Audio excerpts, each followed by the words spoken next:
የይርጋለም የተቀናጀ የግብርና ኢንዱስትሪ ፓርክ ጥሬ የግብርና ምርቶችን በማቀነባበር በዘርፉ የተጣለበትን ግብ ለማሳካት የበኩሉን ድርሻ እየተወጣ ይገኛል። ዘመኑ ባፈራቸው እጅግ ዘመናዊ የግብርና ማቀነባበሪያ ማሽኖች በመታገዝ ተኪ ምርት እያመረተ ለሀገር ውስጥና ለውጭ ገበያ እያቀረበ ያለው ይህ ፓርክ የውጭ ምንዛሬን ከማስገኘት ባሻገር በርካታ ዜጎች የስራ ዕድል ተጠቃሚ እንዲሆኑ ምክንያት ሆኗል። በፓርኩ በተለያዩ የግብርና ምርት ማቀነባበር ዘርፍ የተሰማሩ የሀገር ውስጥና የውጭ ባለሀብቶች ይበል የሚያሰኝ ተግባር እያከናወኑ ይገኛሉ። እኛም በቅርቡ ፓርኩን ከተቀላቀሉ ኩባንያዎች መካከል ሜኢሜኢ የተሰኘ ግዙፍ የታይዋን ኩባንያ በግብርና ኢንዱስትሪው ዘርፍ ለፓርኩ ይዞ የመጣውን እድል ልናስቃኛችሁ ወደድን።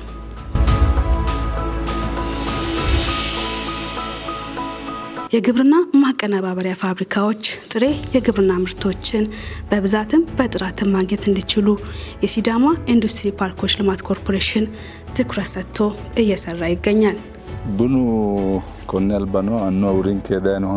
ቡና ከቅድመ አያቶቻችን ጀምሮ ያለ ቢሆንም የድካማቸውን ያህል ብዙም ሳይጠቀሙበት አልፈዋል።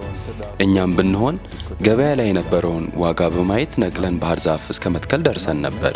ይህ ለምግብ ፍጆታ እጥረት ዳርጎን ነበር። አሁን ላይ ግን ቡናን የተፈጥሮ ማዳበሪያ በመጠቀም በስፋት እያመረትን እንገኛለን። ግብርና ድጋፍ እያደረገኝ ኮምፓስ እያመጣሁን በሱ እያሰራሁን በሱ በጊዜው እየጨመርኩኝ በሱ ነው የምጠቀመው። ቡና እኔ አሁን 3 ሄክታር ግማሽ ነው የተከልኩት። 3 ሄክታር ግማሽ ተክዬ ለወደፊት ለዓለም ገበያ አቀርባለሁ ብዬ ነው የማስበው። ሀሳቤ ይሄ ነው እና አሁን ፓርኩ ያለበት ይርጋለም ስላለ እዛም ለማቅረብ ነው የሚፈልገው።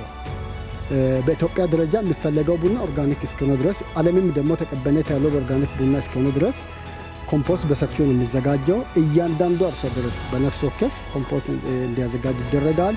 ይሄ ደግሞ ይደረጋል ብቻ ሳይሆን ታች ያለ ባለሙያም ያለ ልማት ሰራተኛ፣ የወረዳ ኤክስፐርት ያለ ኮንትሮል የሚያደርግ ከዞን የሚከታተሉ አሉ፣ ከክልል መዋቅሮች አሉ። በዛኑ ልክ እያንዳንዱ አርሶ አደር ያንን ፓኬጅ ፉል የሆነ ነገር ያዘጋጅና ቡና ምርቱን እንዲጨምር ያደርጋል። አርሶ አደሩ እስካሁን ድረስ ወደ ፓርኩ ያስገባቸው ምርቶች ወደ 89,000 ቶን አካባቢ ጥሬ ምርት ወደዛ ፓርክ ገብቷል። ይሄ 89,000 ቶን ማለት ቀላል አይደለም። ለ89,000 ቶን ምርቶች አዲስ ገበያ እዛ ሰፈር ላይ ተፈጥሯል ማለት ነው።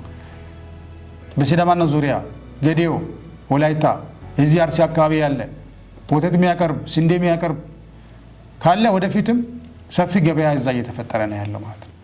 በ2017 በጀት ዓመት ፓርኩን የተቀላቀለው ሜኢሜኢ የግብርና ምርት ማቀነባበሪያ ፋብሪካ ግንባታውን በተያዘለት የጊዜ ገደብ በማጠናቀቅ በቡና በአቮካዶ ዘይትና በለውዝ ቅቤ ማቀነባበር ዘርፍ ለመሰማራት ዝግጅቱን አጠናቋል። አሁን ላይ ግንባታውን እያጠናቀቅን ነው ያለነው። በአንድ ወር ጊዜ ውስጥ ለማጠናቀቅ አቅደን እየሰራን እንገኛለን። ከመንግስት ብዙ ድጋፍ እያገኘን ነው። ይህንን ስራ ለብቻችን እዚህ አላደረስንም። ይህ የኮርፖሬሽኑና የሌሎች ባለድርሻ አካላት ውጤት ነው። ቡና የምንገዛው ከሲዳማ ክልልና ከሌላው የኢትዮጵያ ክፍል ነው። የተቀበልነውን አቀናብረን ኤክስፖርት እናደርጋለን። ለወደፊት የፍራፍሬ ምርቶችን ለመጀመር አቅደናል። ሜኢሜኢ የሚባል ኩባንያ አለ። ይሄ ባህሪው ከሌሎች አሁን ካሉን የውጭ ከምንላቸው ይለያል። አንደኛ ትልቅ አቅም ይዞ የገባ ባለሀብት ነው። ቡና ነው መጀመሪያ ደረጃ ላይ ፕሮሰስ የሚያደርገው። እንደሚታወቀው አካባቢ በቡና የሚታወቅ አካባቢ ነው። እሱን በማጥናት ነው የገባው። አዲስ ቴክኖሎጂም ይዞ ነው የመጣው። ትልቅ አቅም ይዞ ነው የመጣው። ኢንቨስትመንት ካፒታሉ ካሉት ከ34ቱ ቁጥር 1 ላይ የሚያስቀምጠው ነው ይባላል። ስለዚህ የሚፈጥራቸው የስራ ዕድሎች በጣም ሰፊ ነው። የሚቀበለው የጥሬ ግብአት መጠኑ ደግሞ እጅግ በጣም ሰፊ ነው። ስለዚህ ይሄ የራሱ ጥቅም አለ። ቡና ብቻ ሳይሆን ሌላ የፔነት ኦይል ወይም ደግሞ የኦቾሎኒ ዘይት አምራች፣ በሌላ መልኩ ደግሞ ያለቀለት የአቮካዶ ዘይት የሚያመርት ኩባንያ ነው። በቡናው እንግዲህ እስካሁን ድረስ የሚታወቀው ቡና በየወንዝ አካባቢ ላይ እየታጠበ ነው የሚመጣው። ነገር ግን ይሄኛው አዲሱ ቴክኖሎጂ ደግሞ ሁሉንም አይነት ምርቶች ከቡና የሚወጣውን ወደ ጥቅም ነው የሚያመጣው። ስለዚህ ዝም ብሎ የሚጣል የቡና ገለባ አይኖርም ማለት ነው። ይርጋለም የተቀናጀ የግብርና ኢንዱስትሪ ፓርክ መኖር እንደ ክልልም ሆነ እንደ ሀገር ዘርፈ ብዙ ጥቅሞችን እያስገኘ ስለመሆኑም ይታመናል። የይርጋለም የተቀናጀ የግብርና ኢንዱስትሪ ፓርክ በአቅራቢያችን መኖር በራሱ ትልቅ እድል ነው። ከዚህ በፊት ፓርኩ ወደዚህ ባልመጣበት ጊዜ ይንከራተታል በብዙ ገና ከዚህ ፕሮሰስ አድርጎ ብዙ መከራውን አበሳውን አይቶ ፕሮሰስ የሚያደርግበት ሁኔታ አለ። ከዚህ በፊት ኢንዱስትሪያል ፓርክ እዚህ ይርጋለም ኢንቴግሬትድ የሆነ አለ። ግንዛቤ እንድንፈጥርለት አርሶ አደሩ ያለ ምንም ደላላ ቀጥታ ምርቱን ከካምፓኒው ጋር ይፈራረማል። ከዛ በኋላ አርሶ አደሩ እስካለበት ቦታ ድረስ በመምጣት ያንን ቡናም ይሁን አቮካዶ ምርቱን ሁሉ አርሶ አደሩ ራሱ እንዲያቀርብ እስከዚህ ድረስ የሚበት ሁኔታ አለ። የዚህ የግብርና ማቀነባበር ኢንዱስትሪ ፓርክ ዋና ዓላማ የግብርና ግብዓቶችን በማቀነባበር ወደ ገበያ ማቅረብ ነው። እንግዲህ የግብርና ግብዓት ማቀነባበር ወይም እሴት መጨመር ለምን ያስፈልጋል ከተባለ አንዱ የምርቱ ላይ ራሱ የተሻለ ስራ ዕድል ስለሚፈጠር ነው። በሌላ መልኩ ደግሞ ምርት ሳይበላሽ ለረጅም ጊዜ እንዲቆይ እሴት መጨመር ወይ ፕሮሰስ ማድረግ ያስፈልጋል። ያ ማለት የሼልፍ ላይፉን ይጨምረዋል ማለት ነው።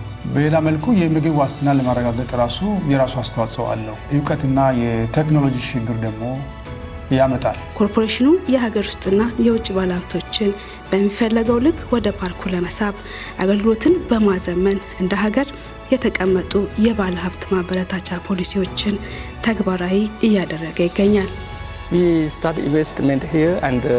እዚህ ኢንቨስት ማድረግ የቻልነው ከኮርፖሬሽኑ የላቀ ድጋፍ ተደርጎልን ነው። ከምንም በላይ ሰላም መኖሩ ለኛ ጠቃሚ ነው። ቡና ደግሞ በሲዳማ ክልል በስፋት የሚመረት ምርት ነው። ጉምሩክ፣ የኢትዮጵያ ኢንቨስትመንት ኮሚሽንና ሌሎች አገልግሎቶች በፓርኩ ይገኛሉ። እነኚህ ተደምረው በፓርኩ እንድናለማ አስችለውናል። በሀገር ደረጃ ያለው የኢንቨስትመንት ፖሊሲ ስትራቴጂ እና ለዚህ የተቀመጡ የማበረታቻ ስርዓቶች በተለይ ባለፉት 4 ዓመታት ወዲህ የግል ባለሀብቱ ላይ የተሻለ ተሳትፎ እንዲኖር እያደረገ ነው። በተለይ በፓርኮች አካባቢ ያለው የመሰረተ ልማት ሁኔታ የተቀናጀ ኢንፍራስትራክቸር እዛ ጋር ማቅረቡ በተሻለ ደረጃ የባለሀብቱ ተሳትፎ እየጨመረ እንዲሄድ ነው ያደረገው። እኛ ጋር ያለውም ተጨባጭ ሁኔታም ያንን ነው የሚያሳየው። ምክንያቱም የባለሀብቶች ተሳትፎ የሀገር ውስጥም የውጭም እየጨመረ ነው የመጣው። በሀገር አቀፍ ደረጃ ያለው የተቋማዊ እና ህጋዊ አሰራሮች በተለይ ጠንከር ያሉ የተሻሻሉ መምጣታቸው ሪፎርም የተደረገ መምጣቱም የራሱን አስተዋጽኦ አድርጓል። ሌላና ዋናው የሚሰጡ አገልግሎቶች ላይ ያለው ሪፎርም ነው። በሀገር ደረጃ ያለው ለባለሀብቱ የሚሰጡ አገልግሎት በተሻለ ቅልጥፍና እንዲሰጥ የመጡ ያሉ ሪፎርሞች የራሱ አስተዋጽኦ አለው።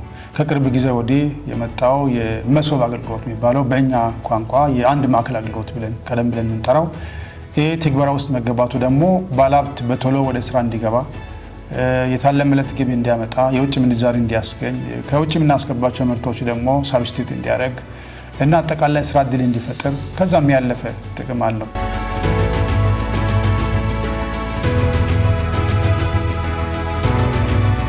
በግብርና ግብዓት ማቀነባበር ላይ መግባት የሚፈልጉ የሀገር ውስጥ ባለሀብቶች ከውጭ የሚመጡ ባለሀብቶች ካሉ 30-40 ባለሀብቶችን ከዛም በላይ ባለሀብቶችን ለማስተናገድ የሚችል ኃይል አለ። ውሃ ችግር አይደለም። እኛ ፓርክ ውስጥ 12000 ሜትር ኪዩብ በቀን ዲስቻርጅ ካፓሲቲ ያለው ውሃ እያቀረብን ያለ ነው። ስለዚህ አስተማማኝ ነው። ትሪትመንት ፕላንት አለ። በእርግጥ ተጨማሪ ትሪትመንት ፕላንት በመገንባት ሂደት ላይ ነው ያለ ነው ያለው፣ ግን ስራ ኢፌክቲቭሊ በፈረቃ እየሰራ ያለበት ሁኔታ ነው። በሌላ መልኩ ደግሞ አገልግሎት ሰጪ ተቋማት ፓርክ ውስጥ እየሰጡ ናቸው። ዋና የሚባሉት የባንክ፣ የከስተም፣ ሌሎችም የኢምፕሎይመንት ፋሲሊቲ ሴንተር እዛው ፓርክ ላይ አገልግሎት አሰጣጡ ላይ በደንብ እየሰሩበት ነው።